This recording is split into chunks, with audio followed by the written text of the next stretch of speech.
안녕하세요 여러분. 오늘의 기사 내용은 월가가 바이든이 백악관 경쟁에서 물러날 가능성을 고려하면서 다우지수 하락과 연방준비제도를 폐지할까요? 보수주의자들의 프로젝트 2025가 할 일은 다음과 같습니다. 입니다. 우선 좋아요 버튼을 누르고 채널 구독 및 알림 설정도 잊지 마세요. 여러분의 관심과 지지가 저희에게 큰 힘이 됩니다. 첫 소식은 월스트리트 저널의 최신 기사를 바탕으로 바이든 대통령의 백악관 경쟁 가능성에 대한 이야기를 해보겠습니다. 최근 월가는 바이든 대통령이 대선에서 물러날 가능성을 고려하며 다우지수가 하락하고 있습니다.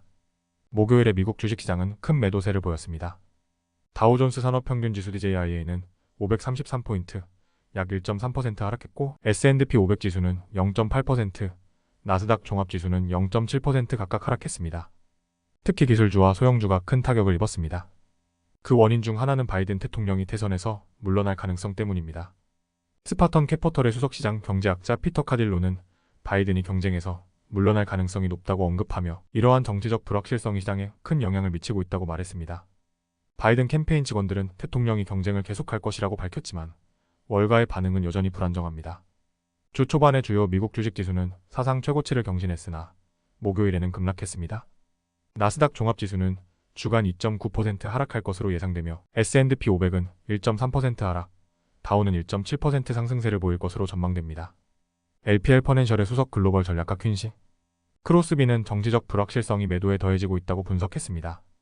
또한 경제와 노동시장의 약화로 인해 연방준비제도가 금리를 완화할 가능성도 언급했습니다.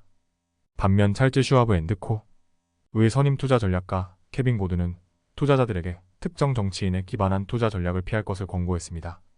에너지 부문은 바이든 대통령 하에서 상승세를 보였지만 이는 시장의 예측을 뛰어넘는 결과였습니다.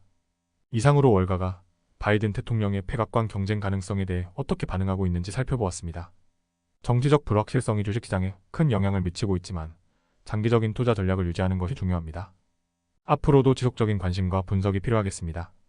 두 번째 소식은 월스트리트 저널의 기사를 바탕으로 보수주의자들의 프로젝트 2025에 대해 이야기해보겠습니다.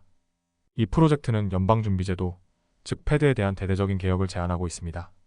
프로젝트 2025는 보수주의적 헤리티지 재단 싱크탱크에서 주도하는 광범위한 정책 플랫폼입니다.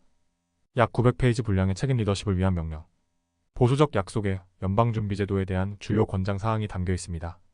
프로젝트 2025는 연방준비제도의 임무와 통화정책 도구에 큰 제약을 가할 것을 제안합니다. 여기에는 인플레이션 통제에 집중하고 패차 대조표를 축소하며 최후의 대출자 기능을 종료하는 것이 포함됩니다.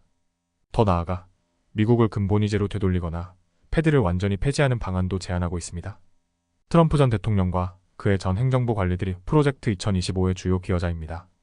비록 트럼프가 이 의제와 거리를 두려고 노력했지만 이 프로젝트는 그의 전 행정부 관리들과 고문들의 기여로 만들어졌습니다. 프로젝트 2025는 연방준비제도의 이중위임, 즉 가격 안정과 최대 고용 보장을 폐지하고 오직 인플레이션 통제에만 집중할 것을 주장합니다. 이는 경제를 인위적으로 부양하려는 정치적 압력에서 벗어나기 위한 것입니다. 또한 프로젝트 2025는 연방준비제도의 대차대조표를 축소하고 향후 자산 매수를 미국 국채로만 제한할 것을 권고합니다. 이는 경제의 다른 차입을 희생하여 연방 예산 적자를 떠받치는 양적 완화 정책을 비판합니다. 프로젝트 2025는 중앙은행의 최후의 대출자 기능을 폐지할 것을 제안합니다. 이는 은행의 무모한 대출과 투기를 부추겨 금융위기로 이어질 수 있다는 주장을 담고 있습니다. 프로젝트 2025는 근본위 제도의 복귀와 자유은행 시스템으로의 전환도 제안합니다. 이는 정부가 이자율이나 통화 공급을 통제하지 않는 체제를 의미합니다.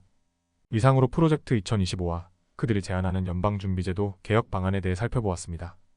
정치적, 경제적 압력에서 벗어나기 위한 이 제안들이 실제로 어떻게 실현될지 주목할 필요가 있습니다. 앞으로도 지속적인 관심과 분석이 필요하겠습니다. 오늘은 여기까지입니다. 다음 영상에서 더 유익하고 흥미로운 내용으로 찾아뵙겠습니다.